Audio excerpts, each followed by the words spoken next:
Hello, everybody out there. This is Dr. Sally Good, and I'm really happy that we are in part two of the wellness workplace.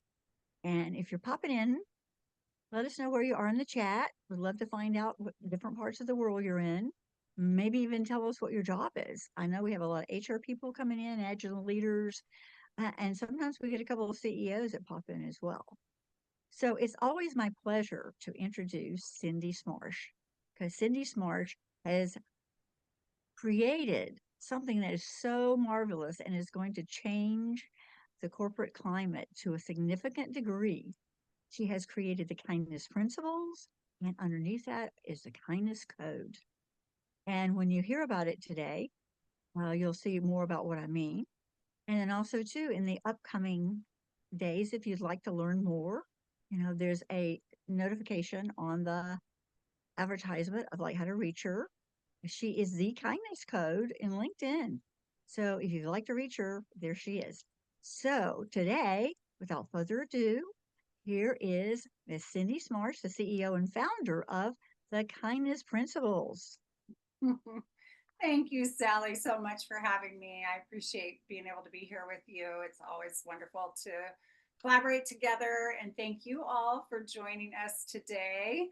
I am so grateful when people come ready and eager to make their workplaces more places for wellness, because when we love where we're working, it makes life better in all the other areas of our life. So I am definitely excited to be here to share some new information today that I have discovered and how I can specifically help move that needle for you in your own organization. So, recently I attended a masterclass with Matthew Champagne, who is a best-selling author of the Survey Handbook, and he says the three top drivers of loyalty to keep employees for life are: they want their voice heard. Okay, they want to be heard, they want to know they're making a difference, and they want to know how they compare to others.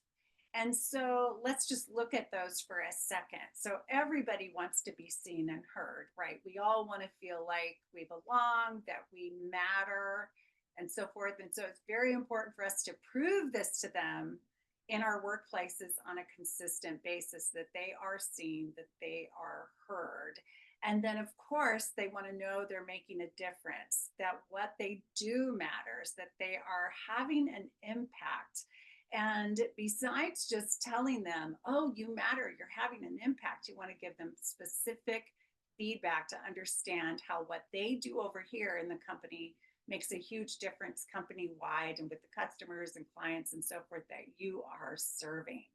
And then the comparison is having the knowledge of the results, excuse me, of what they're doing is the basis for their continued motivation and purpose and being driven by that purpose. And so always giving them a sense of how how what they're doing has created a result that is making a big difference, and to continue to compare that to other results and things that are wanted, to give them a focus to move forward with. So then he talked about the five facets of job satisfaction. And I thought this was just fascinating, because a lot of companies think it's how much money are they making, what benefit package are they receiving, and things like that, which of course we know everybody needs to make money, everybody needs to pay their bills. So I'm not downplaying that, but actually the top five that he has found in his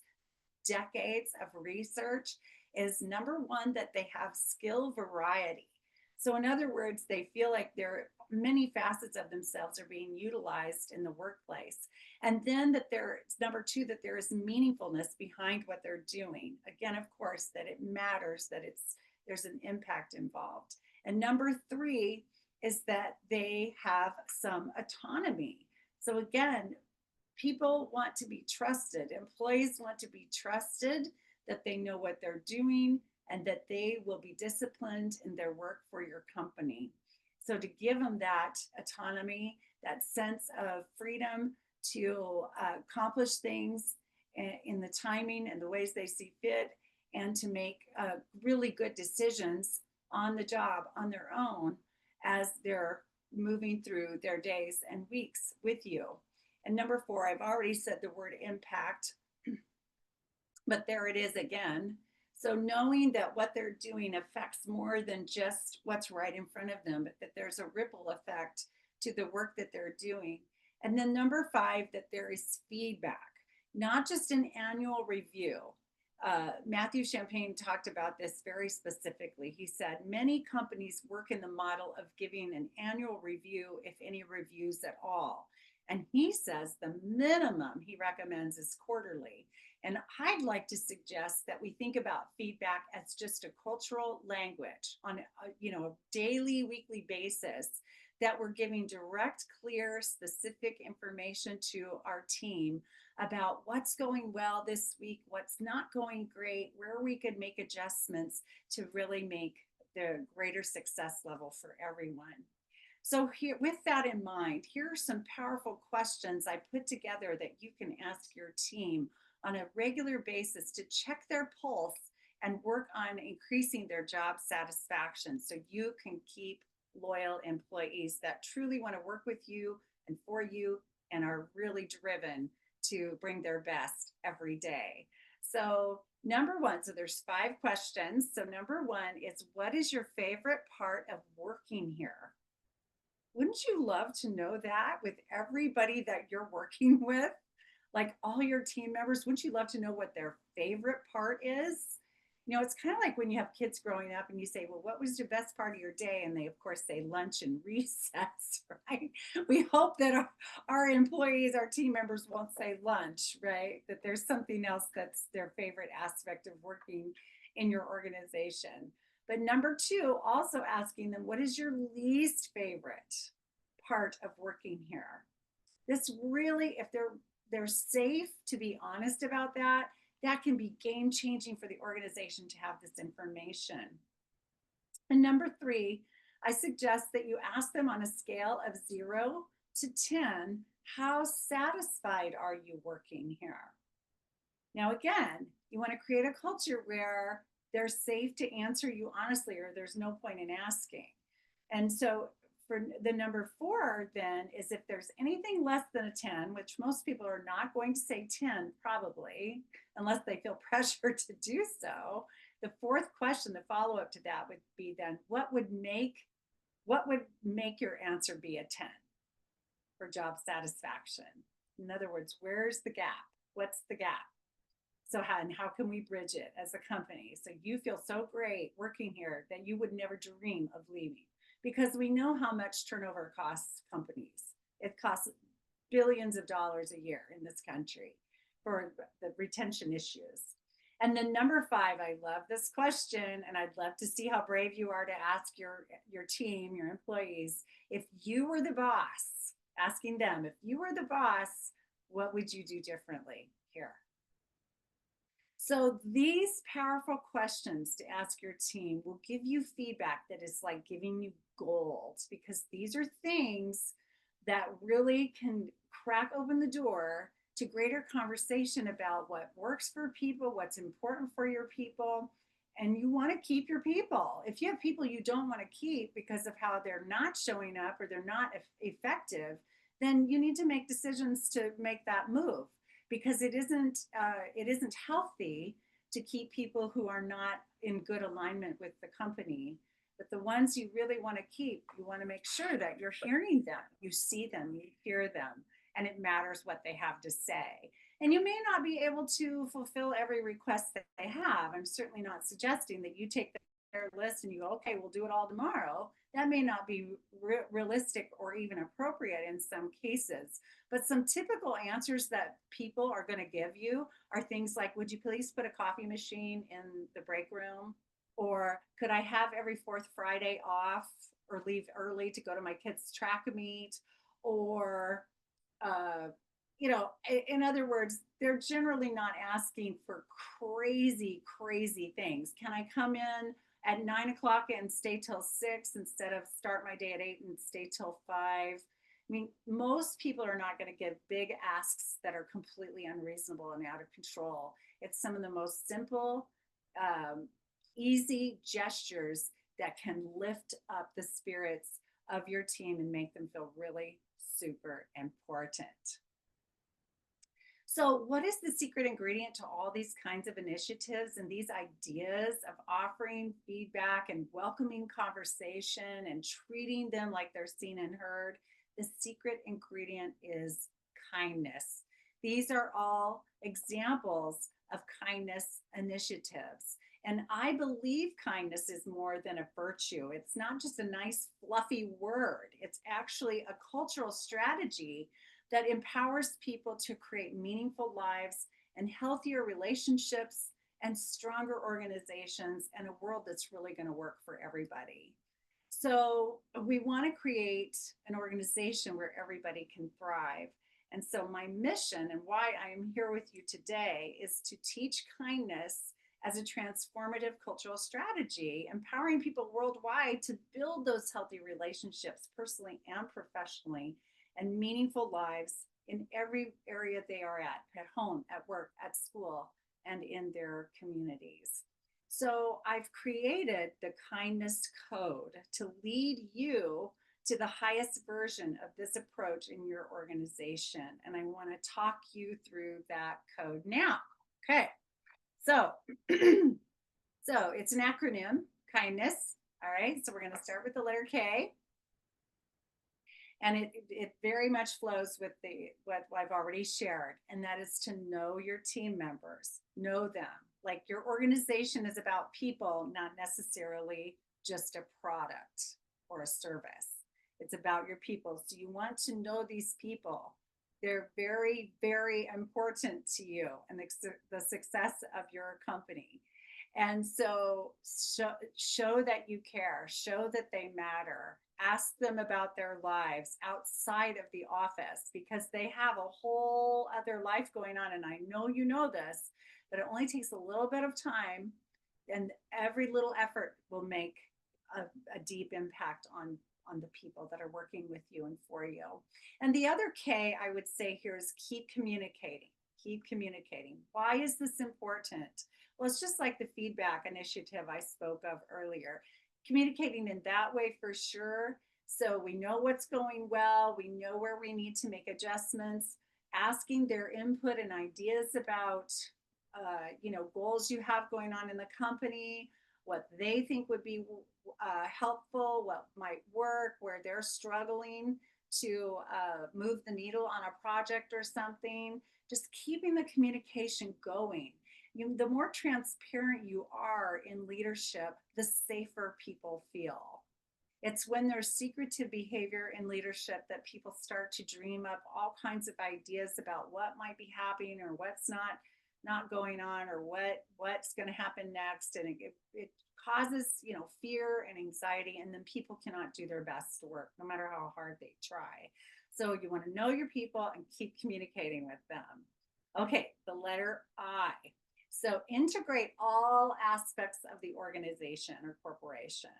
So depending on how large or small you are, it may not be obvious to every department or team member how what they do matters to this team or department over here, or how what project they're working on has a direct effect on this project over there. And so you want to give them this sense of the holistic view of your organization and the significance that they are playing in that whole system. And then along with that we want to inspire. This is the other I, another bonus here. I, positivity, inspiring positivity. So we all have brains, and our brains have a negativity bias because it's a built-in protection system for us. Our brain is always looking out to protect us. So it's looking for problems, it's looking for danger, it's looking for change. And so we tend to have a more negative bias in our lives. And so what we want to do is be intentional about being more positive and seeing what's going well and feeling gratitude and feeling accepted and appreciated and things like that. So any feel good activities you can do or gestures you can make to help people feel really good about themselves and what they're contributing, and feeling like a part of something, that they belong to something bigger than themselves, is really going to make a difference in your company's culture. And then the first N is to nurture their personal and professional growth. So this is important because we want to grow people, not just in their skill set for what you need them for, but also help them to grow as people. Because as they get more mature, as they get more wise, as they get more comfortable in their own skin, they are going to show up better and better and better for the company objectives, right? They're going to be a stronger team member. They're going to be a bigger contributor to all the other things that you have in mind. So I want to give you an example of this because I recently heard Gary Ridge speaking on a podcast, and he's a former CEO of the WD-40 company, and he says that people need to belong and feel valued and work where mistakes are framed as learning opportunities. He kept satisfaction levels at work at 97%, even during COVID. And he was describing how he did this.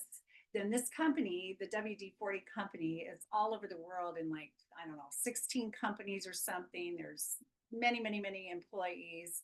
And he said that they kept satisfaction up even though they couldn't be together in person, of course, but they had virtual gatherings frequently. They even had like comedians come on virtually to give the employees some joy and a break from the regular, duties and tasks and responsibilities of their day. He said they also had some cooking classes that were done from the French group as well for the whole company wide, and that when the team members of the company were surveyed, they said they felt safe and well all through COVID, and he reiterated time and time again that the culture of the company is about people, not the product. And so there's an example of a CEO who knew how to nurture people and knew that nurturing people personally, as well as, of course, providing them adequate resources and training and so forth to do their jobs, was a winning combination to lift the company up, even in a pandemic and beyond it. The D stands for dazzle and deliver. I love the word dazzle and deliver. So we want to surprise people we work with in really fun ways. We want to go the extra mile when we can. And I experienced this actually working many years ago, because my kids are 30 and 28, or just about 30 and 28. And I was pregnant with my first child, and I worked at a hospice in Iowa. And one day, completely unbeknownst to me, the whole team I worked with in the grief department and the social work department, a couple of departments came together and threw me this beautiful, lovely baby shower right during the work day.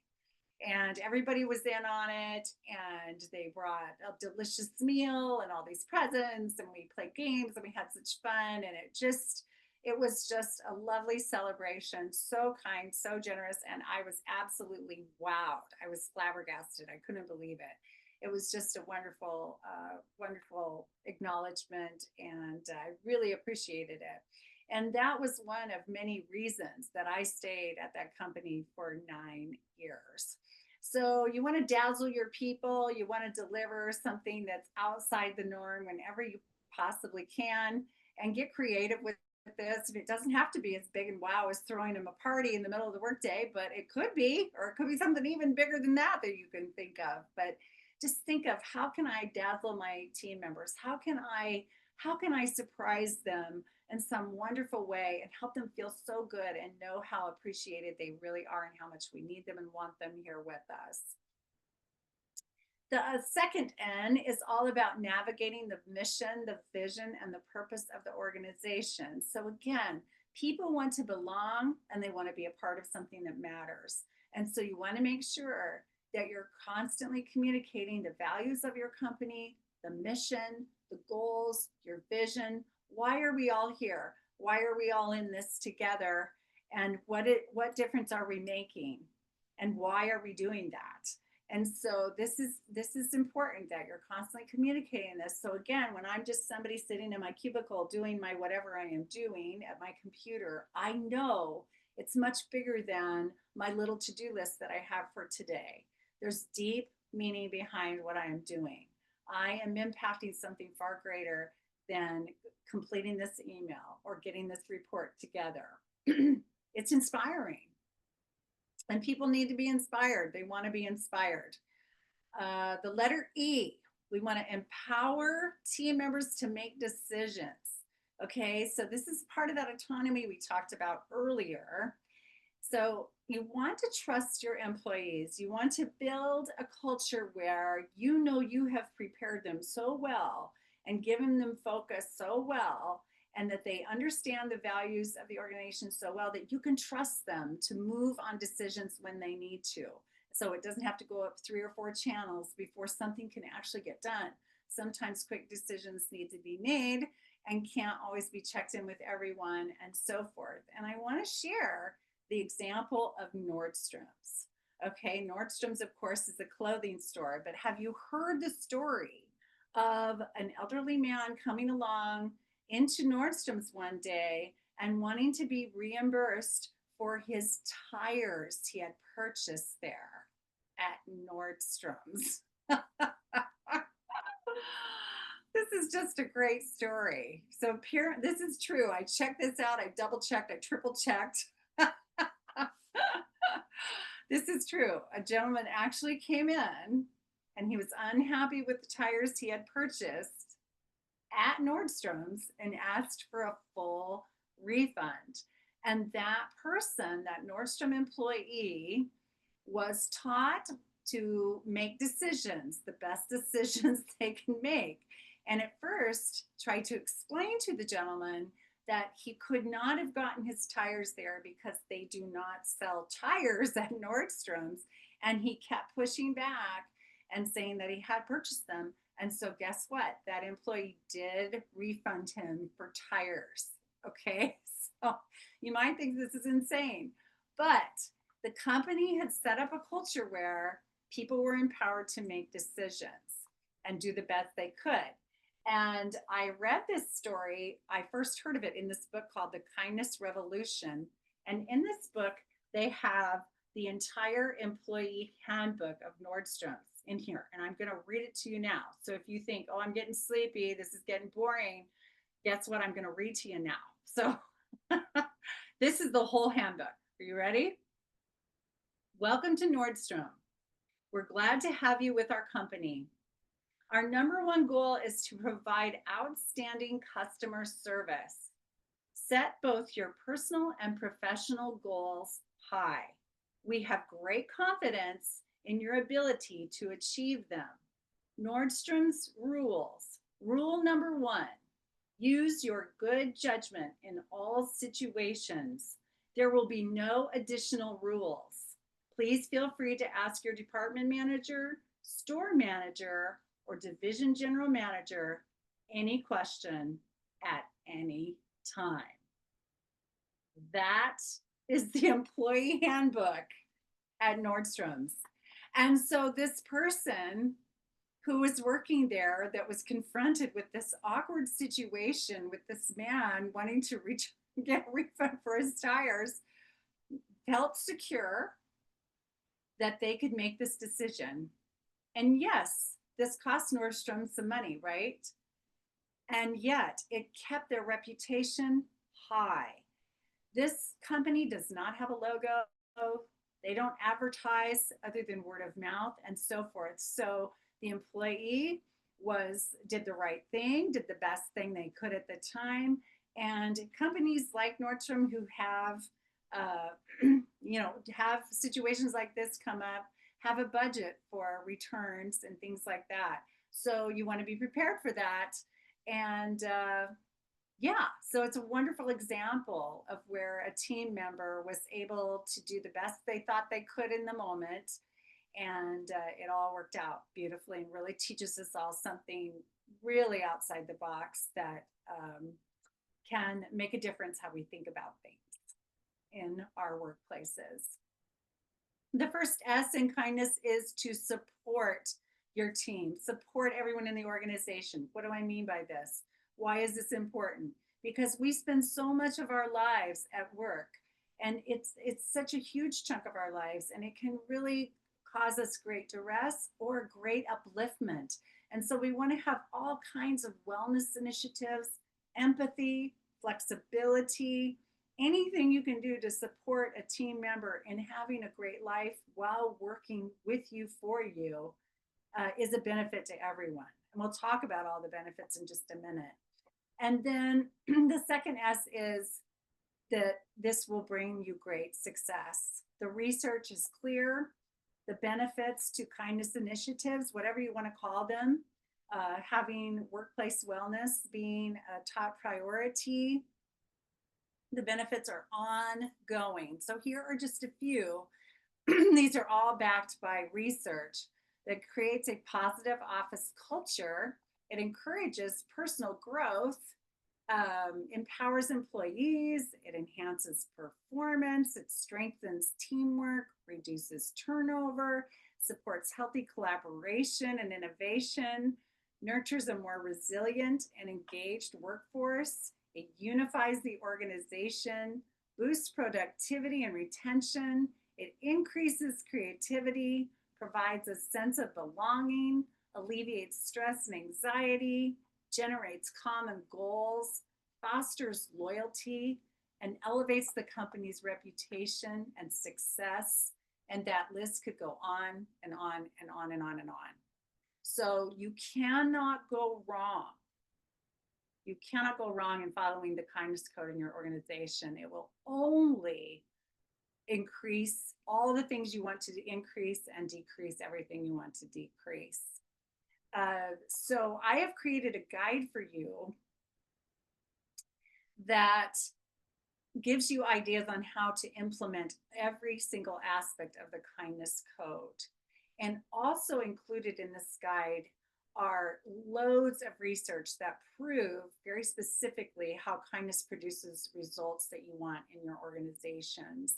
And then I also added in the guide 5 reflection questions that you can ask yourselves to help lead you forward. See more, kind of check your pulse. Where are we with these kind of initiatives in our organization right now? What have we done so far? How's it working? What's not working? And so forth, to lead you forward in creating change in your organization. And so I'm going to ask if there's any questions right now, and then I'll let you know how to go get that guide. So any questions, anyone? I threw a lot at you in 30 minutes, but Boy, howdy, did you ever? Did you ever? Um, it was just I like I went like, oh my gosh, this is so much valuable stuff. And I was trying to write down some of it. I couldn't go as fast as you went, but thank God we have a recording and a replay. And then we have your ebook.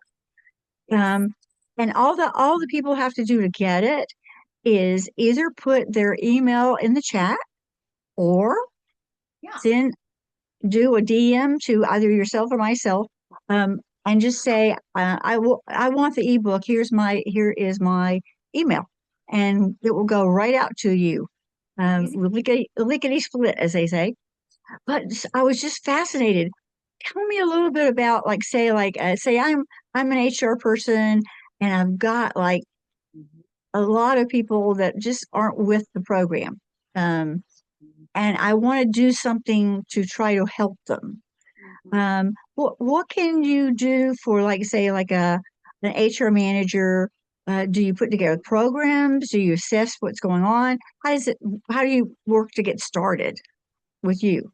Yeah, well, everything starts with a great conversation, right? So again, I would just direct message me, Cindy Smarsh, on LinkedIn, and then we'll get on a call together, a Zoom or a phone call, whatever you prefer. I prefer Zoom, but anyway, and then I will ask you some clarifying questions on what's going on that feels like it's not going in the flow that you want it to go.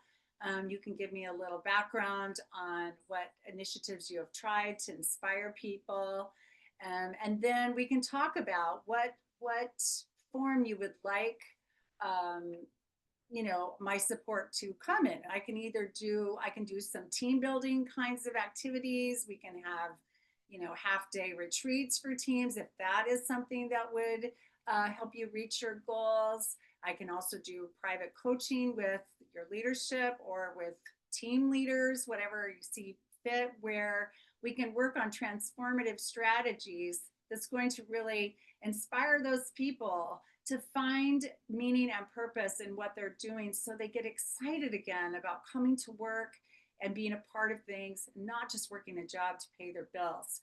I also do lunch and learn types of trainings, very short, very brief trainings that can get things rolling and sparking.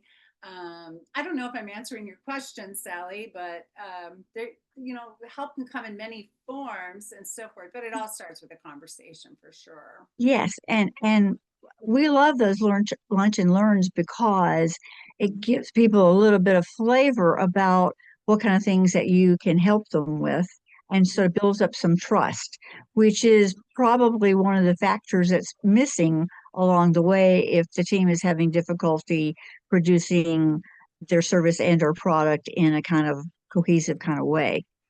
So th those are all great things. Well, I think I would definitely recommend everybody get the guide first too and look Mhm. at those strategies because literally every aspect of the kindness code, there are several options to look at as possible implementations that you might feel particularly drawn to in your own situation and organization that you'd like to try out. And I hope it'll also spark your own creativity, knowing your specific team members and the culture that you currently have in your organization, like what things would really cause a stir in a really positive way. It would change things up a little bit to not be too scary, but exciting, fun, Mhm. finding Well, fun again in your day. It's just huge. well, all of our like HR manager types, we have so much on our plate Yeah, that sometimes we get so bogged down that we can't see the forest for the trees.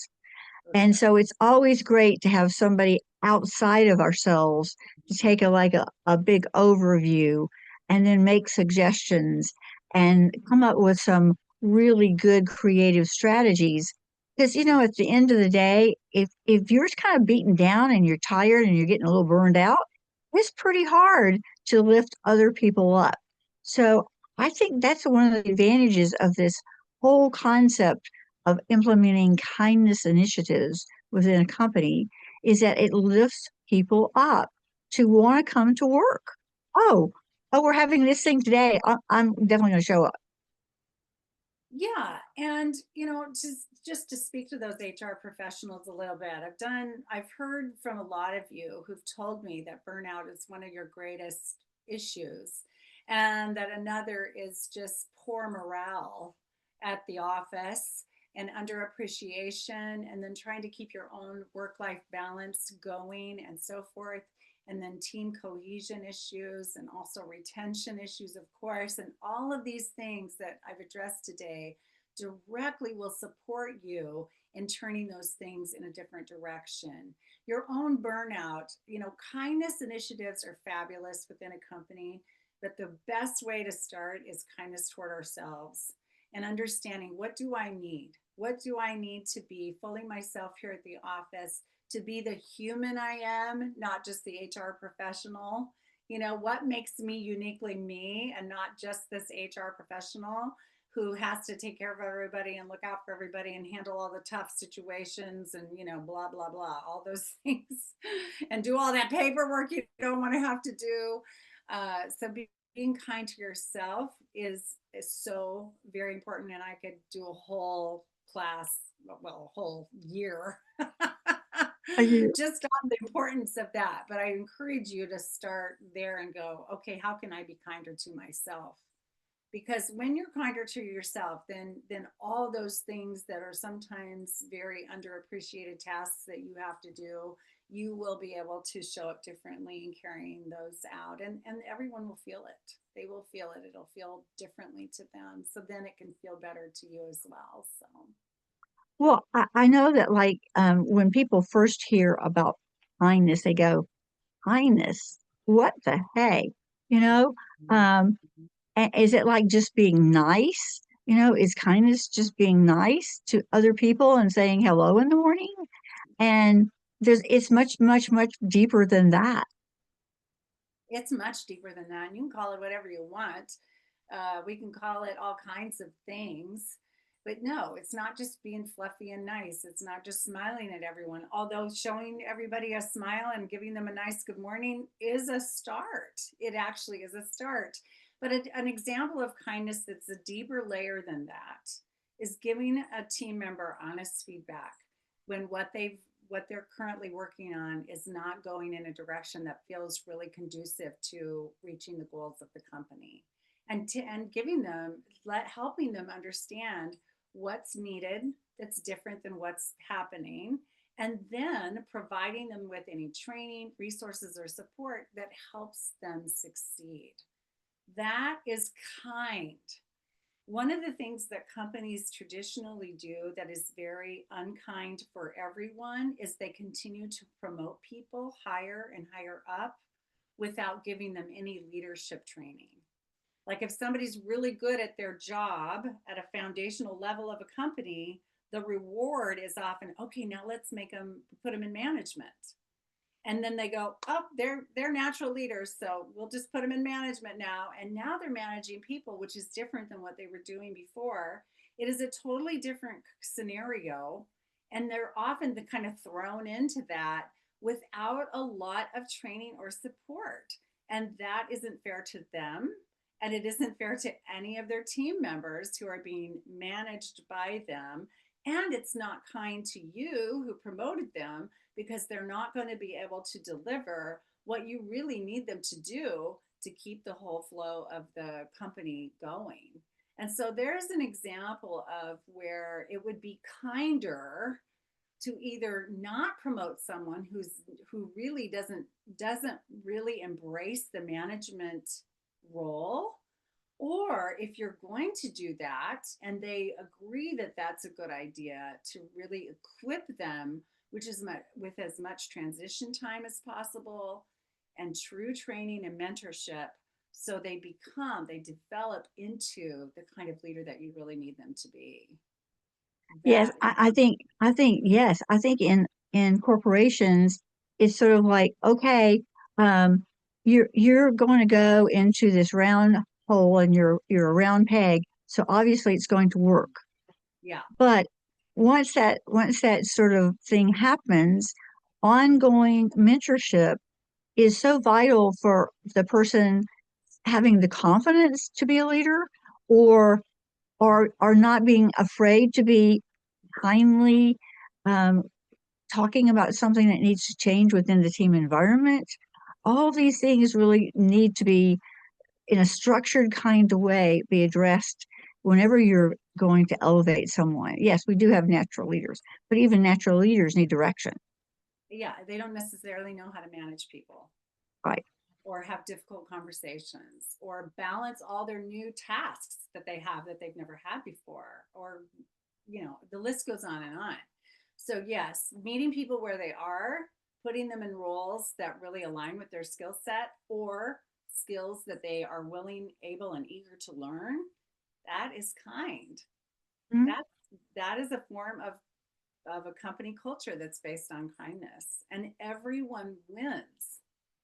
Everyone wins. The customers, the Yes, team, yes. the bottom line is better. Everything, it's just, yeah, I'm obviously very passionate Well, about this. So I am I am so excited see just all the permutations that kindness can take within a corporation and can end up making HR's lives easier and better, which translates in helping team leaders' lives easier and better. But it For sure. starts with a conversation.